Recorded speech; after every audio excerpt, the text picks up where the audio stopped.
आज का जो टॉपिक है वो है अनोखी कुर्बानी। क्या है? अनोखी कुर्बानी, यीशु मसीह की कुर्बानी। हालेलुया। दुनिया के लिए और दुनिया की सबसे अनोखी कुर्बानी जो ना कभी हुई थी, ना है, ना होगी। हालेलुया। ये यीशु मसीह की अनोखी कुर्बानी के बारे में आज सीखेंगे। आज का जो टॉपिक है वो यही है, अनोखी कुर्बानी जो दुनिया के लोगों के लिए दी गई। हालेलुया। दुनिया में आपने बहुत सारी कुर्बानियां सुनी होंगी, बहुत सारी कुर्बानियां सुनी होंगी। माँ बाप अपने बच्चों के लिए कई चीजों के लिए कुर्बान हो जाते हैं, अपने बच्चों को बचाने के लिए।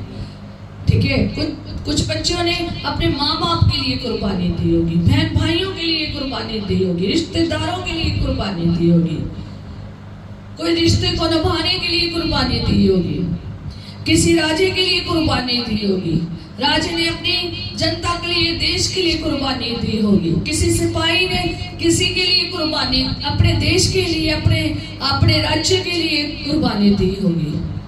हाँ, आपने बहुत सारी कुर्बानियां सुनी है। आप हिस्ट्री पढ़ लीजिए, दुनिया की किसी भी देश की और किसी भी जगह की, घर की, परिवार की, हर चीज की कुर्बानियां आपने सुनी होगी। तरह तरह की कुर्बानियां जो है ना बयान के रूप में आपको मिलेगी। राजाओं की कुर्बानियां देखी होगी जो अपने देश के लिए शहीद हो गए। सिपाहियों की कुर्बानियां, योद्धा की कुर्बानियां देखी होगी जो क्या हो गए? शहीद हो गए। कई धर्म की कुर्बानियां देखी होंगी आपने, कई जातियों की कुर्बानियां देखी होंगी, कई घर की कुर्बानियां देखी होंगी। बहुत कुर्बानियां आपने देखी होगी जो दी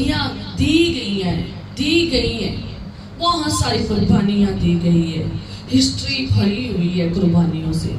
पर हम आज प्रभु यीशु मसीह की कुर्बानी देखेंगे जो सबसे अनोखी और अद्भुत और पवित्र कुर्बानी है। हालेलुया। जो किसी से मैच नहीं करती और ना करनी है, ना होनी है और कभी भी हो भी नहीं सकती। हालेलुया।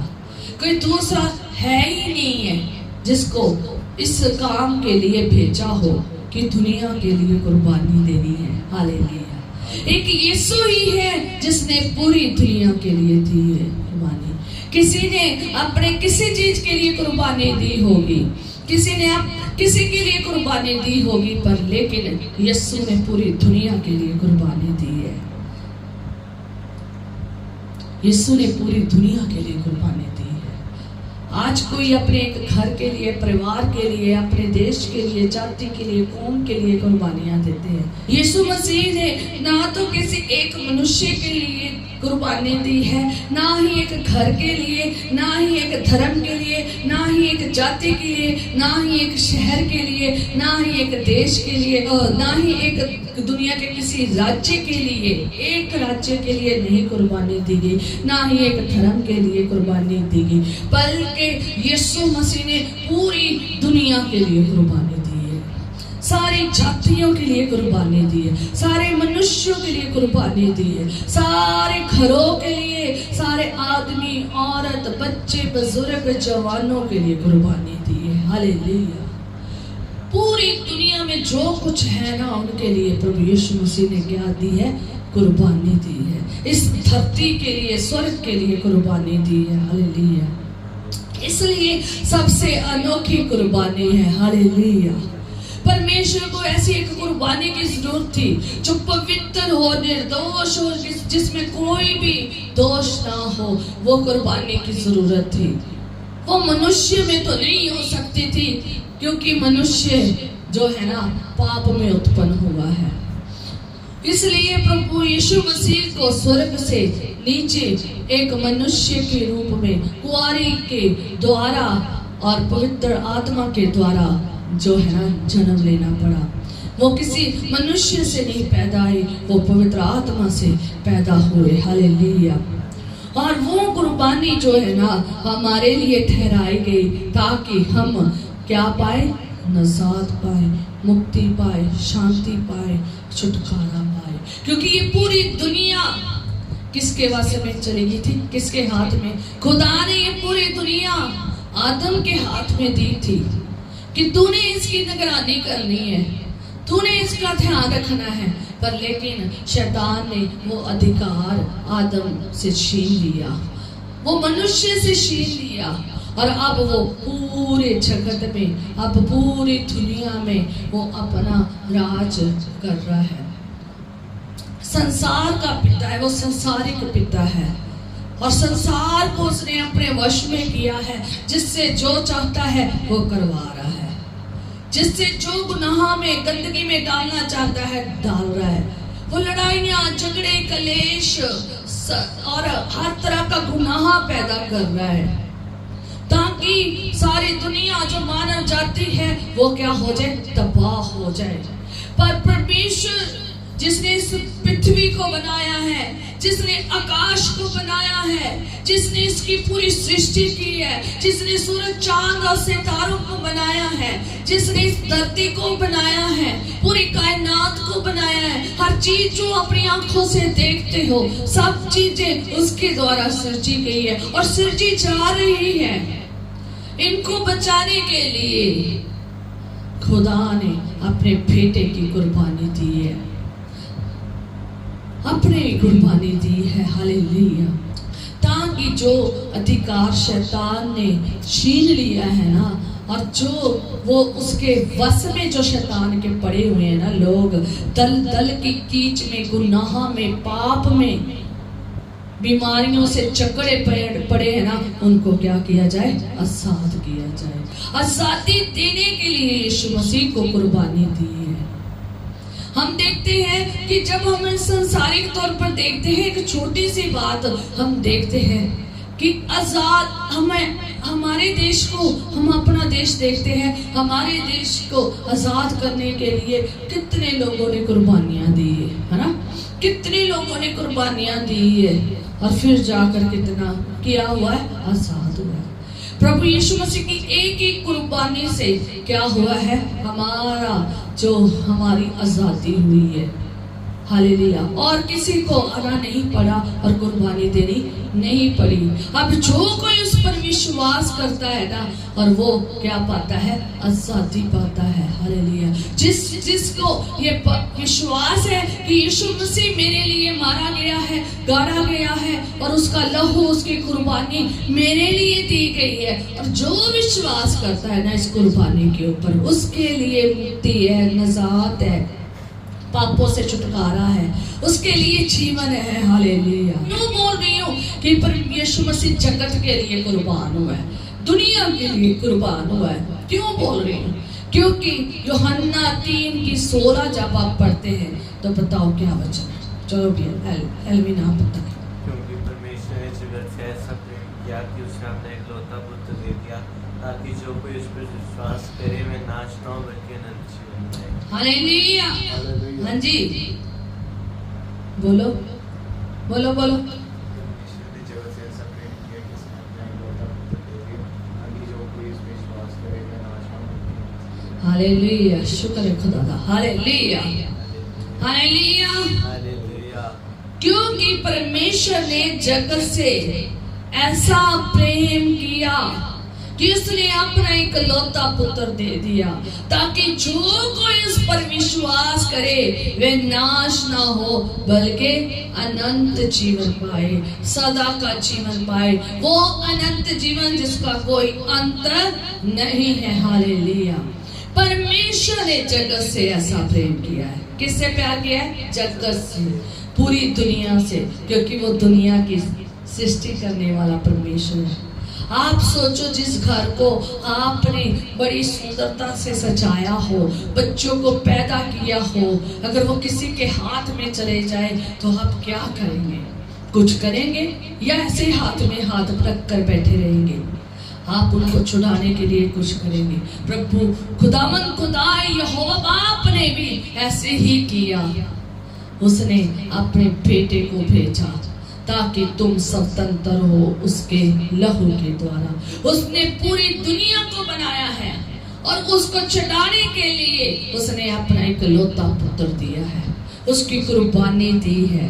कहता जगत से ऐसा प्रेम किया है, पूरे जगत के साथ प्रेम किया है और अपना बेटा दिया है। जो कोई बेटे पर विश्वास करेगा वो ही अनंत जीवन पाएगा, सदा का जीवन पाएगा। ये तो शारीरिक रूप का जीवन एक दिन तो खत्म होना ही होना है, क्योंकि जो शरीर में आया है उसने एक दिन चले जाना है। क्योंकि शरीर की बुनियाद एक समय के लिए ठहराई गई है। किसी की 1 साल की, किसी की 2 साल की, किसी की 10 साल की, किसी की 20 साल की, किसी की 70 साल की, 80 वर्ष की और किसी की 120 वर्ष की। ऐसे उम्रें ठहराई गई है। जितनी उसकी उम्र है उतने उसने सांस लेने हैं, और जब उसके सांस खत्म हो जाएंगे कोई उसे एक्स्ट्रा एक भी सांस नहीं दे सकता सिवाय खुदा के। हालेलुया। हर एक के छोड़कर जाना है, ये शरीर छोड़ना पड़ेगा, क्योंकि ये शरीर जो है ना, ये लहू है ना, ये जो है ये यहीं पर ही रह जाना, मांस और लहू इस दुनिया में रह जाना है, क्योंकि ये स्वर्ग में नहीं जा सकता। स्वर्ग में क्या जानी है? आत्मा जानी है। हालेलुया। और आत्मा का क्या होना है? न्याय होना है, आत्मा का न्याय होना है। और जिसने विश्वास किया है ना, उसके ऊपर कोई दंड की आज्ञा नहीं है, वो अनंत जीवन में जाएगा। हालेलुया। और यीशु मसीह ही वो परमेश्वर का मेमना है जो हमारे लिए कुर्बानी बनकर आया है। यूहन्ना रसूल की इंजील और उसकी 1 बाब और उसकी 29 आयत, जॉन चैप्टर 1 और वर्स 29, जब हम देखते हैं, खोले देखते हैं तो लिखा है कि देखो ये परमेश्वर का मेमना है जो जगत का पाप उठा ले जाता है। हालेलुया। क्या है? परमेश्वर का मेमना है, परमेश्वर का मेमना है जो जगत का, मींस दुनिया का पाप उठा ले जाता है। उसने कुर्बानी इसलिए दी है कि सबके पाप अपने ऊपर उठा ले, जो हुए थे, जो हो रहे हैं, जो होने वाले हैं, सब पाप उसने उठा लिए हैं, क्योंकि उसका लहू जो है ना वो हमें आजादी देता है। हालेलुया। परमेश्वर का मेमना, परमेश्वर का मेमना ठहराया गया था। यीशु मसीह ही प्रमुख और खास जो है ना हमारे लिए ठहराया गया है। और यूहन्ना इस समाचार को अपने इंजील में लिखते हैं और बयान करते हैं उसको ये परमेश्वर के मेमने के रूप में। हालेलुया। क्या कहते हैं? The lamb of the God. परमेश्वर का मेमना हमारे लिए ठहराया गया है। यूहन्ना समाचार में बताता है कि यीशु मसीह ही बलि का मेमना है जो दुनिया के पापों को दूर कर सकता है, और कोई नहीं। दूसरा लिखा भी नहीं हुआ कोई भी जो दुनिया के पापों को क्या कर सकता है? दूर। आज आप दुनिया में पूछ लो, उनसे पूछो तुम्हारे पाप पे कैसे क्षमा होते हैं, उन्हें पता ही नहीं है। जब दुनिया से कहो कि कैसे पाप क्षमा होते हैं, उनको कोई पक्का पता नहीं है कैसे होते हैं, उनको ये भी नहीं पता रास्ता कौन सा है। पर लेकिन प्रभु यीशु मसीह कहता है मैं रहा, मैं सच्चा, मैं रहा हूँ, मैं सच्चाई हूँ, मैं ही जीवन हूँ, मेरे पास आओ। वो कहता है मेरे पास आओ, मेरे पास रास्ता है, मेरे पास राह है, मेरे पास जिंदगी है, यीशु के पास है। इसलिए वो ही है जो दुनिया के पापों को क्या कर सकता है? दूर कर सकता है।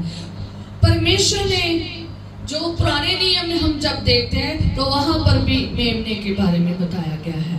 मैं थोड़ा सा उसका हवाला बताऊंगी, फिर हम इसी के अनुसार हम आगे परमेश्वर के वचन में देखेंगे। जब आप पुराने नियम में देखते हैं तो कई बलियां दी गई हैं, कई बलियां दी गई हैं, और जो सबसे प्रथम बलि का जो पर्व मनाया जाता था वो है फसह का पर्व। मैं मुझे महीना हो गया इस के ऊपर बात करते हुए कि फसह का जो मेमना है वो ही कौन है? यीशु है। जो फसह की मेमने की बलि है ना, वो इसलिए चढ़ाई जाती थी पुराने नियम में, वो विधि इसलिए दी गई थी मूसा और हारून को इसलिए दी गई थी कि जो कोई मुक्ति पाएगा, प्रायश्चित करेगा और छुटकारा पाएगा। हालेलुया। पुराने नियम में फसह के मेमने के बारे में जब हम पढ़ते हैं, निर्गमन उसका 12 चैप्टर में जब पढ़ते हैं, 12 चैप्टर में पढ़ते हैं, तो वहां पर आपको मिल सकता है कि खुदावंद यहोवा बाप ने कैसे मूसा और हारून को निकाल सकते हैं, देख सकते हैं। तो कैसे मूसा और हारून को क्या दिया था, पूरे फसह के पर्व की बलि का विधि बताया था कि कैसे फसह का पर्व मनाना है, किस दिन मनाना है, कैसे मनाना है, कैसे खाना है, कैसे लगाना है, ये सब कुछ बताया था। और परमेश्वर ने जो है ना, ये फर्स्ट पर्व उन्हीं को बताया था। और इस्राएली 430 साल से मिस्र में कैद थे, गुलामी में थे और बहुत बुरी हालत थी। अगर आप उनका पूरा पढ़ो ना, तो इस्राएलियों की बहुत बुरी हालत थी। वो गुलामी की जिंदगी जी रहे थे, उनके बच्चे, उनके परिवार खत्म किए जा रहे थे, बच्चों को मार डाला जा रहा था, औरतों के साथ गलत व्यवहार हो रहा था और आदमियों की बुरी हालत थी। सब गुलामी में थे, ना प्रॉपर खाना था, ना प्रॉपर उनकी ध्यान था, उनके पास कुछ भी नहीं था। आप जानते हैं एक गुलाम की जिंदगी कैसी होती है। गुलाम थे वो, 430 साल थोड़े नहीं होते कि 430 साल से वहां पर गुलाम थे। और पीड़ाओं की वजह से, गुलामी की वजह से और दर्द और मुश्किल जिंदगी की वजह से, रोना और पीड़ना की वजह से उन्होंने परमेश्वर की दुहाई दी, यहोवा बाप की दुहाई दी, हर प्रभु खुदा को पुकारा छुड़ाने के लिए। तो खुदा ने अपने 2 बंदों को मुकर्रर किया, 2 बंदों को भेजा, मूसा और हारून को, उनके हेल्प के लिए, छुड़ाने के लिए। और खुदा ने उनसे बड़ी लंबी चौड़ी बातचीत की। आप पढ़ सकते हैं कैसे दर्शन पाया है और कैसे मूसा वहां से मूव होकर कहाँ चला गया है, मिस्र में चला गया है। और कैसे उसने राजा से, फिरौन से बात की है और कैसे वहां पर उसका मन हठीला हो जाता था और कैसे विपत्तियां आई थी। वहां पर 10 विपत्तियां आई और जब 9 विपत्तियां बीत चुकी और 10वीं विपत्ति आनी थी, लास्ट विपत्ति जब आनी थी, लास्ट प्लेग, इसको इंग्लिश में क्या कहते हैं, प्लेग्स, ठीक है। तो जब लास्ट विपत्ति आनी थी, जो 10वीं विपत्ति थी, तो खुदा ने मेमने को मारने के लिए कहा, बलि करने के लिए कहा। हालेलुया। बलि चढ़ाने के लिए कहा। उसकी पूरी विधि निर्गमन में आप देख सकते हैं 12 चैप्टर में।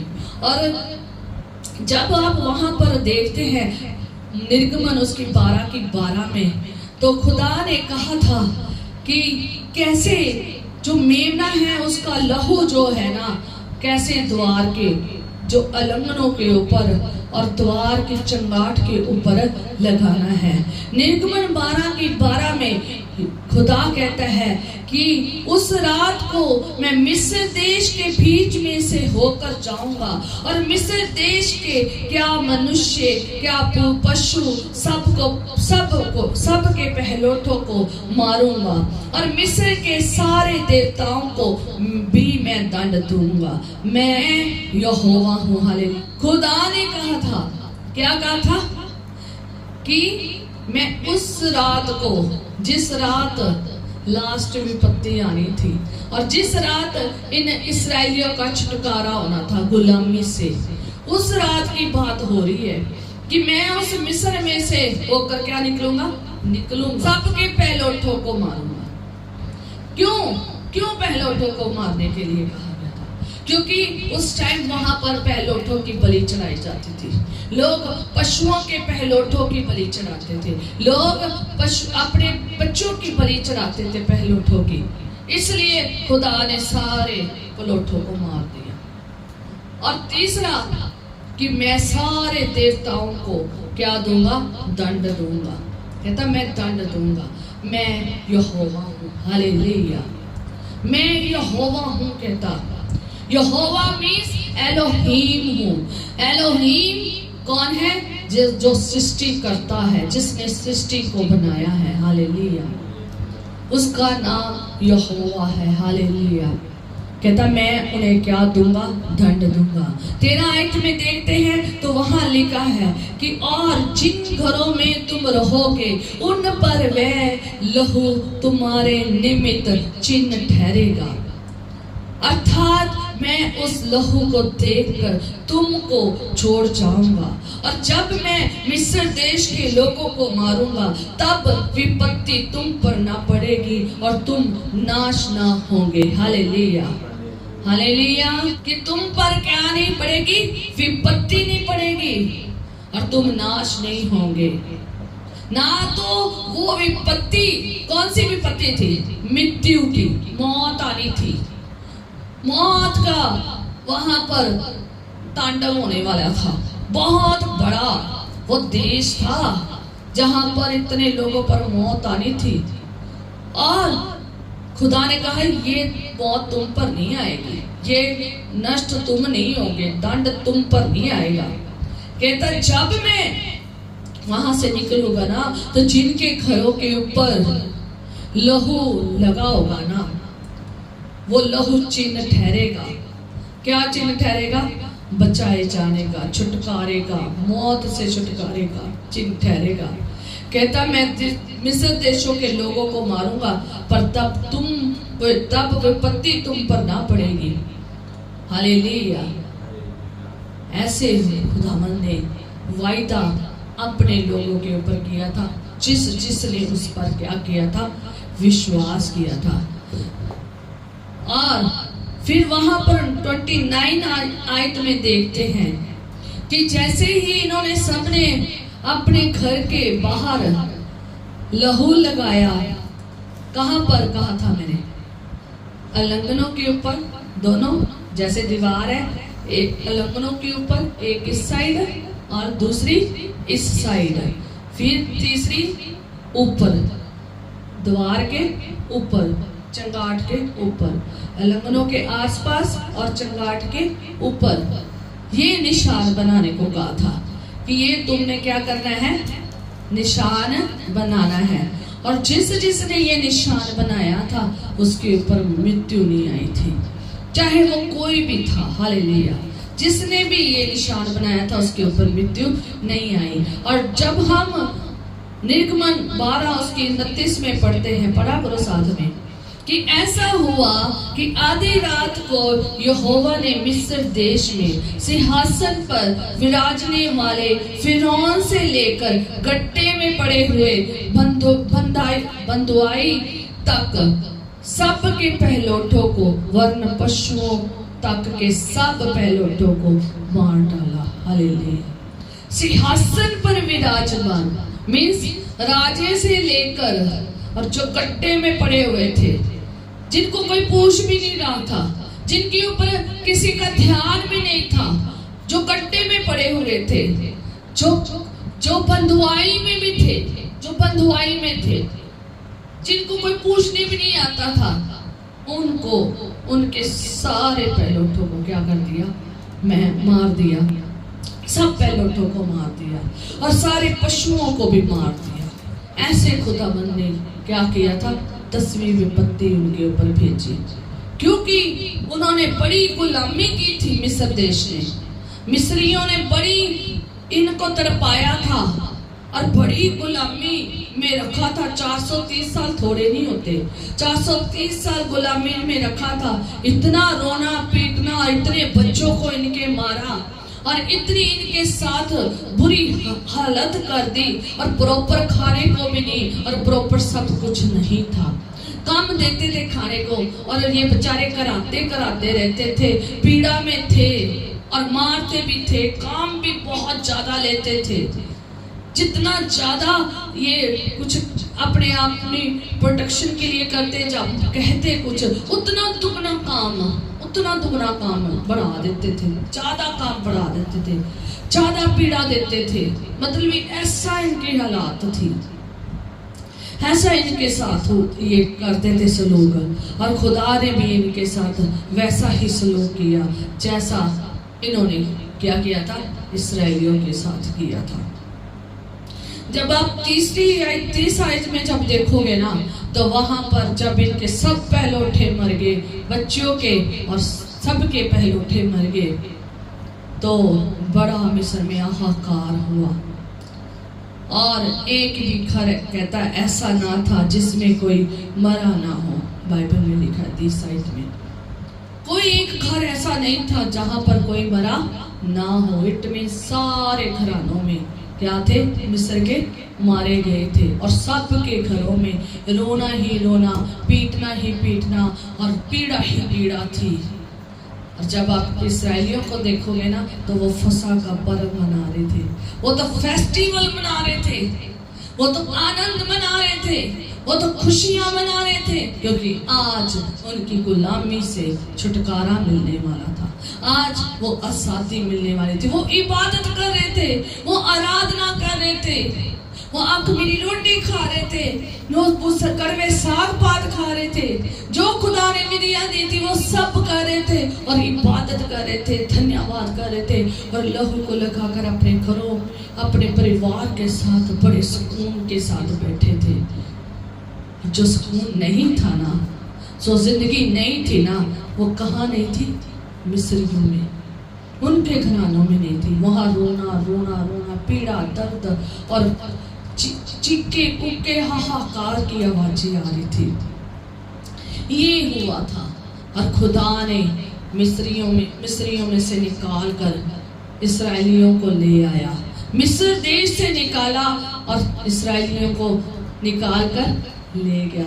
लाखों की दुनिया थी, लाखों की, जो खुदा ने छुड़ाई है। हालेलुया! कितनी बड़ी बात है कि इतने लोग छुड़ाए गए। जब हम दुहाई देते हैं ना, तो खुदावंद ऐसे ही छुड़ाता है, पर लेकिन उसके लिए आपको दुहाई देने की जरूरत है। जब इन्होंने दुहाई दी, तो खुदा ने इनके लिए छुटकारा भेजा। हालेलुया! इनका छुटकारा वो वहां पर लहू लगाने से हुआ है। हालेलुया! उसके बाद भी आप देखोगे तो लेवी अवस्था, उसका पहले चैप्टर 5 चैप्टर, पहला चैप्टर से लेकर 5th चैप्टर तक, फर्स्ट चैप्टर से लेकर 5th चैप्टर तक जब आप पढ़ते हो, तो वहां पर भी 5 भलियों के बारे में बताया गया। एक भली है जो अन्न की भली है, बाकी 4 भलियां है ना, वो भी बलियां जो है ना, वो दी जाती थी। मैं सिर्फ उनके नाम बताऊंगी, किसी दिन खुदा ने चाहा तो वो एक एक भली को हम जरूर करेंगे कि कैसे वो खुदावंद यीशु मसीह में ने वो पूरी की है, संपूर्ण तौर पर पूरी की है। हालेलुया! वो होम बलि, फर्स्ट जो हम 5 बलियां देखते हैं, तो वो क्या थी, पहली बलि जो थी वो होम बलि थी, और ये फर्स्ट चैप्टर में ही आप देख सकते हैं। और सेकंड बलि थी जो अन्न बलि थी, ये सेकंड चैप्टर में देख सकते हैं। थर्ड चैप्टर में मेल बलि देख सकते हैं, और 4th चैप्टर में पाप बलि देख सकते हैं, और 5th चैप्टर में आप दोष बलि देख सकते हैं। आगे भी आपको मिल जाएगा। हालेलुया! ये 5 बलियां चढ़ाई जाती थी और प्रतिदिन चढ़ाई जाती थी। प्रभु यीशु मसीह ने सारी बलियों को क्या कर दिया, पूरा कर दिया। वो फसह का मेमना है जो हमारे लिए क्या हुआ है, छुटकारा बन के आया है। इस्राएलियों के लिए वो छुटकारा बना था जो परमेश्वर ने मेमना जैसा क्या था तैयार करने के लिए, एक टेम्परेरी वो मेमना था। उनका छुटकारा उनसे हुआ था। हमारा छुटकारा किससे हुआ है, प्रभु यीशु मसीह से, जो परमेश्वर का मेमना है, जो कहाँ से आया है, स्वर्ग से आया है। हालेलुया!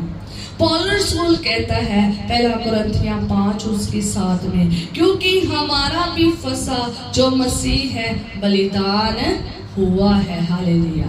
हमारा फसह जो मसीह है वो क्या हुआ है, बलिदान हुआ है। ये वो मेमना है, परमेश्वर का मेमना है, जो फसह का मेमना बन के हमारे लिए बलिदान हुआ है, हमारे छुटकारे के लिए। हालेलुया! हालेलुया! क्या, हमारे छुटकारे के लिए। कितनी बड़ी बात है। आज जो छुटकारा हम खुशियों आनंद से मना रहे हैं ना, ईस्टर के रूप में, ये हम भी वो फसा का पर्व की तरह ही मना रहे हैं। हालेलुया। और इब्रानियों उसका 10 बाब उसके 10 आयत में जब आप देखते हैं तो लिखा है यीशु मसीह की देह एक ही बार बलिदान चढ़ाए जाने के द्वारा पवित्र किए गए हैं। एक याजक तो खड़े होकर प्रतिदिन सेवा करता और एक ही प्रकार बलिदान को जो पापों को कभी भी दूर नहीं कर सकते बार बार चढ़ाता है। हाले मैंने आधी लाइनें छोड़ दी हुई है, आप इसे पूरा जाके पढ़ना। हालेलुया। यीशु मसीह ने एक ही बार बलिदान दिया है। हालेलुया। हालेलुया। हाँ, अब पता चल रहा है, सुन रहे हैं। हालेलुया। कौन? याजक जो है लगातार खड़ा रहता था, प्रतिदिन सेवा करता था, प्रतिदिन बलिदान चढ़ाता था, फिर भी पाप दूर नहीं होते थे। फिर बार बार कुर्बानियां देनी पड़ती थी और बार बार पाप लहू को बहाना पड़ता था, पश्चाताप करना पड़ता था। सोचो कितने हजारों साल से लगातार बलिदान हुए जा रहे थे, पशुओं के हुए जा रहे थे और फिर भी पाप परमानेंटली खत्म नहीं हो रहे थे। ये परमानेंट कुर्बानियां नहीं थी। ये जो मेमने चढ़ाए जा रहे थे, ये जो पशु बलिदान किया जा रहा था, ये परमानेंट बलिदान नहीं थे। ये बार बार चढ़ाने पड़ते थे और फिर भी पाप दूर नहीं होता था। इस 12वीं आयत में पढ़ सकते हैं, पर ये व्यक्ति तो पापों के बदले एक ही बलिदान सर्वदा के लिए चढ़ाकर परमेश्वर के दाहिने जा बैठा है। कहाँ बैठा है? दाहिने जा बैठा है। दाहिने परमेश्वर कहाँ रहता है? स्वर्ग में जा बैठा है। एक ही बार बलिदान चढ़ाने के द्वारा सर्वदा के लिए, सदा के लिए दाहिने जा बैठा है। अब उसको बार बार बलियां चढ़ाने की जरूरत नहीं ना। अब हमें कोई भी बलियां पशुओं के देने की जरूरत नहीं है, क्योंकि हमारे लिए परमेश्वर का मेमना ऑलरेडी मुकर्रर किया गया था। उसने अपनी परमानेंट कुर्बानी दे दी, एक ही बार में कुर्बानी दी और सर्वदा के लिए कुर्बानी दी और हमें क्या कर दिया है? आजाद कर दिया है। अब वो कहाँ पर है? सर्वदा के लिए दाहिने हाथ में बैठा है। कहता पापों के बदले एक ही बलिदान सर्वदा के लिए चढ़ाकर परमेश्वर के दाहिने जा बैठा है। हालेलुया। अब हम क्या है? आजाद है। क्या कहते गीत? मैं आजाद हूँ, मैं आजाद यीशु के लहू से हुआ हूँ। हालेलुया। जैसे आप यहाँ पर देखते हैं कि कितनी कुर्बानियां चढ़ाई जाती होगी। मैं एक दिन बता रही थी कि पिछले दिनों में मेमने का, जब मैंने निर्गमन के मेमने के ऊपर प्रचार किया था, वो मैंने सेंड नहीं किया। फिर किसी दिन खुदा ने चाहा तो सेंड करेंगे।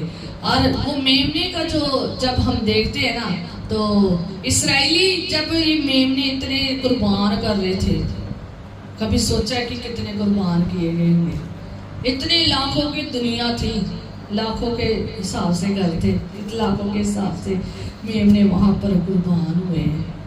और प्रतिदिन ये 5 बलियां चढ़ाई जाती थी, प्रतिदिन अलग अलग कुर्बानियां चढ़ाई जाती थी। सोचो कितने मेमने कुर्बान हुए हैं। अनगिनत गिनती से पार है जो इसराइलियों ने चढ़ाए। पर प्रभु यीशु मसीह ने एक ही बार कुर्बानी दी और सबके पापों को क्षमा किया और जी उठकर क्या हो गए? बाप के दाहिने बैठ गए हैं, स्वर्ग के सिंहासन पर जाकर बैठ गए। इफ्सियों 1 बाप उसके साथ में जब आप पढ़ते हो तो वहाँ लिखा हुआ है, हमको मसीह में उसके लहू के द्वारा छुटकारा मिला है। जगह जगह आप बाइबल में पढ़ सकते हैं कि यीशु मसीह के लहू के द्वारा हमारा क्या हुआ है? छुटकारा हुआ है। उसके मार खाने से हमें क्या मिली है? नजात मिली है। उसके मार खाने से, उसके कोड़े खाने से हमारे क्या हुए? बीमारियां खत्म हुई हैं। हालेलुया। इसलिए हमें परमेश्वर के लहू में भीगा रहना चाहिए। बार बार हमें संसार में जाकर बीमारियां नहीं लेकर आनी, संसार में जाकर बार बार इधर उधर गलतियां गुनाह नहीं करने और वहां से पाप शराब गुनाह नहीं लेकर आने। हमें संसार में नहीं रहना, हमने कहाँ रहना है? खुदा में, इस लहू में रहना है। अगर आप चले भी जाते हो तो जल्दी जल्दी आकर क्या करो, यीशु जी मुझे अपने लहू से धो दे, पाक कर दे, पवित्र कर दे। अगर बीमार भी हो गए हो तो कहा करें कि तेरे मार खाने से मैंने क्या पाई है, शिफा पाई है। पहला पत्रस उसकी 1 उसकी 18 में भी आप पढ़ सकते हो, कहता तुम्हारा छुटकारा सोने और चांदी से अर्थात नाशवान वस्तुओं से नहीं, यीशु के लहू के द्वारा हुआ है। हालेलुया। हमारा छुटकारा किसके द्वारा हुआ है, यीशु के लहू के द्वारा। किसके द्वारा हुआ है, यीशु के लहू के द्वारा। हमारा छुटकारा जैसे इस्राएलियों का छुटकारा लहू लगाने से हुआ है ना, हमारा भी छुटकारा यीशु के लहू के लगाने से हुआ है। जैसे उन्होंने अलंगनों के आसपास क्या लगाया था, लहू लगाया था, और चंगाट के द्वार के ऊपर लहू लगाया था। अगर आप इन दोनों उल्लंघनों को जोड़ दे ना, ऐसे करके दोनों उल्लंघनों को जोड़ दे और ऊपर वाला हिस्सा सीधा कर दे, तो क्या बन जाएगी, क्रोस बन जाएगी। उस क्रोस पर यीशु मसीह हमारे लिए चढ़ाए गए और हमारा छुटकारा हुआ है उस लहू के द्वारा। अब जो कोई उस क्रूस के नीचे आता है, यीशु के लहू के नीचे आता है, वो क्या पाता है, छुटकारा पाता है। जिसके ऊपर यीशु का लहू लगा है, जिसके घर के ऊपर, परिवार के ऊपर, जिसके ऊपर लहू लगा है, वो ही छुटकारा पाएगा। जैसे इस्राएलियों के घरों के ऊपर, जिनके घर के ऊपर लहू लगा था और वो घर के अंदर मौत नहीं आई, ना रोना आया, ना पीड़ा आई, ना दर्द आया, ना वो नष्ट हुए, वो उनमें ये सब कुछ नहीं हुआ। उन्होंने छुटकारा पाया, उन्होंने खुशी और आनंद मनाया। ऐसे हम भी छुटकारा पाए हुए लोग हैं और हम भी इन सब दुखों और कलेशों को सहकर, इन सारी मुसीबतों को सहकर आनंद मनाने जा रहे हैं। कहाँ पर, स्वर्ग में। हालेलुया। सुबह मैंने इससे एक हवाला पढ़ाया था, हालेलुया, प्रकाशित वाक्य में। जरा ध्यान से फिर उसे दोबारा सुन लेना, वो हवाला जरूर पढ़ लेना। पर लेकिन मैं पढ़ूंगी प्रकाशित वाक्य उसके 7 और उसकी 17। वहां पर लिखा है, क्योंकि मेमना जो सिंहासन के बीच में है उनकी रखवाली करेगा और उन्हें जीवन रूपी जल के सोतों के पास ले जाया करेगा, और परमेश्वर उनकी आंखों से सब आंसू पोंछ डालेगा। हालेलुया। जब मैंने सुबह हवाला एक पढ़वाया था इससे, तो क्या था कि उस पुस्तक को खोलने के योग्य कोई ना था, ना पृथ्वी पर, ना स्वर्ग में, ना पृथ्वी पर, और ना क्या पृथ्वी के नीचे कोई भी नहीं था। और वध किया हुआ मेमना था जो सिर्फ इस पुस्तक को खोलने और बंद करने की योग्य है। हालेलुया। वहां पर आप पूरा पढ़ेंगे तो अच्छे से आपको पता चल जाएगा। पर लेकिन मैं आपको आज ये बताना चाहती हूँ कि जो हमने यीशु मसीह के लहू के द्वारा छुटकारा पाया है, जो हमने उस मेमने के द्वारा छुटकारा पाया है, उसके लहू के द्वारा हमारी नजात हुई है, उसके लहू के द्वारा हमारे पापों से छुटकारा हुआ है, उसके लहू के द्वारा हम बचाए गए हैं, और उसका लहू हमारे ऊपर लगाया गया है। और जिसके ऊपर लहू लगाया गया है, खुदावंद का वचन कहता है, मैं उनके सब आंसुओं को क्या कर दूंगा, पोंछ दूंगा। हालेलुया। जितनी पीड़ा, जितने दुख, जितने कलेश उन्होंने झेले हैं ना इस दुनिया में, अब उनके आंसू पहुंचने जा रहा है। हालेलुया। अंतिम समय गुजर रहा है। मैं ये नहीं कहूंगी आने वाला है, अंतिम समय गुजर रहा है और एक दिन खत्म होने वाला है। खुदावंद यीशु नासरी आने वाला है। राजाओं का राजा, बादशाहों का बादशाह कहता है, मैं शीघ्र आने वाला हूँ, मैं शीघ्र आने वाला हूँ। वो आने वाला है, अपनी दुल्हन को लेके जाने वाला है। वो जो लोग उसके लहू के द्वारा खरीदे गए हैं, जिन्होंने विश्वास किया है, जिन्होंने नजात पाई है, जिनके ऊपर यीशु का लहू लगा हुआ है, वो सब उसके साथ क्या करेंगे, राज्य करेंगे। क्योंकि लिखा है प्रकाशित वाक्य 7 उसके 17 में, क्योंकि मेमने जो लहू मेमना जो सिंहासन के बीच में है उनकी रखवाली करेगा। हालेलुया। किनकी रखवाली करेगा? जो उसके खून के खरीदे हुए हैं। कहता उन्हें जीवन रूपी जल के सोतों के पास ले जाया करेगा और परमेश्वर उनकी आंखों से सब आंसू पोंछ डालेगा। हालेलुया। ये मेमना प्रकाशित वाक्य में और भी जगह पढ़ लेना क्या क्या करेगा। हालेलुया। ये मेमना ही है जो हमारे लिए दिया गया है, जो हमें जीवन का जल देगा।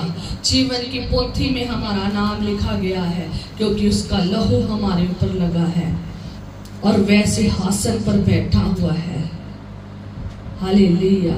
उसने हमारे सारे पापों, श्रापों को, अपराधों को, बीमारियों को, सबको क्या कर दिया है? खत्म कर दिया है। उसने हमें स्वतंत्र कर दिया है। उसने हमारे ऊपर मृत्यु का जो लगा हुआ था टैग, लगी हुई थी ना मोहर, उसने मिटा दिए है। हालेलुया। मिस्र किसका कहलाता है? संसार को। हालेलुया। मिस्र संसार को कहलाता है। जितने भी आज मिस्र में जी रहे हैं, संसार में जी रहे हैं, याद रखें उनके ऊपर दंड आने वाला है। उनके ऊपर दंड आने वाला है। जैसे वहां पर आप देखते हो ये तो बहुत छोटा सा दंड, ये तो छोटा सिर्फ एक पहलोठों को दंड मिला है ना, तो पर लेकिन जब यीशु मसीह आएगा सबको दंड मिलेगा। हालेलुया। सारी मिस्री जो लोग है ना, जो संसारिक लोग है, शारीरिक लोग है, जो शरीर के अनुसार और संसार के अनुसार चल रहे हैं, और उन सब के ऊपर वैसा ही दंड आने वाला है और वैसे ही रोना और पीड़ा और बहुत ज्यादा हाहाकार मचने वाला है। उन पर कोई रहम नहीं होगा, कोई रहम नहीं होगा। खुदावंद जैसे इस्राएलियों को वहां से लहू लगाने के द्वारा छुटकारा दिया है ना, हमें भी वैसा ही छुटकारा देने जा रहा है। हम छुटकारा पाए हुए लोग हैं। हमें भी इस संसार से छुटकारा पाकर कहाँ जाना है? एक दिन स्वर्ग में जाना है। हालेलुया। हमारे जीवन में कोई रोना नहीं होगा, कोई दांतों का पीसना नहीं होगा, कोई कुड़कुड़ाहट नहीं होगी, कोई कलेश नहीं होगा, कोई रोग नहीं होगा, कोई दुख नहीं होगा, कोई तकलीफ नहीं होगी। सिर्फ और सिर्फ आनंद ही आनंद होगा, आनंद ही आनंद होगा। हम वहां पर हमेशा के लिए खुशी के साथ, आनंद के साथ वहां पर उसकी महिमा करेंगे, उसके नाम को जलाल देंगे। जहां आज हम बोझों में जी रहे हैं, आज हम कलेशों में जी रहे हैं, आज हम शैतान के साथ लड़ रहे हैं, वहां पर हमें कोई भी तंग नहीं करेगा। इसलिए संसार दोषी ठहरने वाला है। संसार के सारे कामों का एक एक हिसाब लिया जाएगा और खुदावन का वचन कहता है कि मैं उनके सारे कामों के अनुसार बदला लूंगा, मैं उनका हिसाब लूंगा। खुदावन सबका हिसाब लेने वाला है। हमने उन संसार के साथ खड़े नहीं होना, उनके साथ दोषी नहीं होना, बल्कि हमने अपना जो न्याय देना है ना, वो अलग तरीके का देना कि हमने किया क्या है, हमने कौन सी सेवकाई की है। आप ये जो छोटी छोटी सेवकाइयां कर रहे हो ना, बिना कुड़कुड़ाए, ते बड़े आनंद से, ते बड़े खुशी से अपने आप को मारकर, अपने जिस्म को मारकर बैठे हो ना, इन सब का हिसाब करने वाला है और इसके बदले आपको मुकुट देने वाला है। वो महिमामय मुकुट देगा आपको।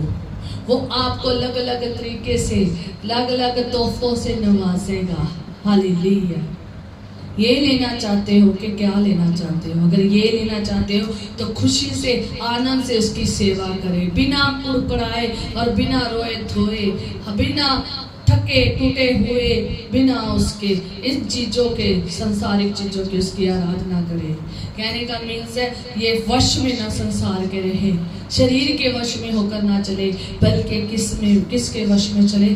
खुदा की इच्छा से चले। जो खुदा की इच्छा से चलेगा, जो आनंद से उसकी सेवकाई करेगा, जो आनंद से उसके चरणों में रहेगा, वो ही जीवन को पाएगा। 50-50 नहीं जीना है कि मैं 50 संसार में जी लूं, 50 कहाँ दुनिया में, 50 खुदा में नहीं। संपूर्ण तौर पर अपना 100% खुदा को देना है। 100% में से 100% देने वाला खुदा है। हालेलुया। वो ही आजाद करने वाला परमेश्वर है, वो छुटकारा देने वाला परमेश्वर है। हमारा घर यहाँ नहीं है, हमारा घर कहाँ है? स्वर्ग में। सिय्योन है देश, हमारा है देश, रहते हैं हम परदेश, जाएंगे अपने देश। हमारा देश स्वर्ग देश है, हमारा देश नरक का नहीं है। मृत्यु संसारिक लोगों के लिए है, मृत्यु दुष्ट के शैतानी कुफ्तों के लिए है, शैतान के लिए है, खुदा के लोगों के लिए नहीं है। हमारे ऊपर जिंदगी की मोहर लगी है, हमारे ऊपर हमारा नाम जीवन की पुस्तक में लिखा हुआ है। आमीन। आए हम प्रार्थना करें।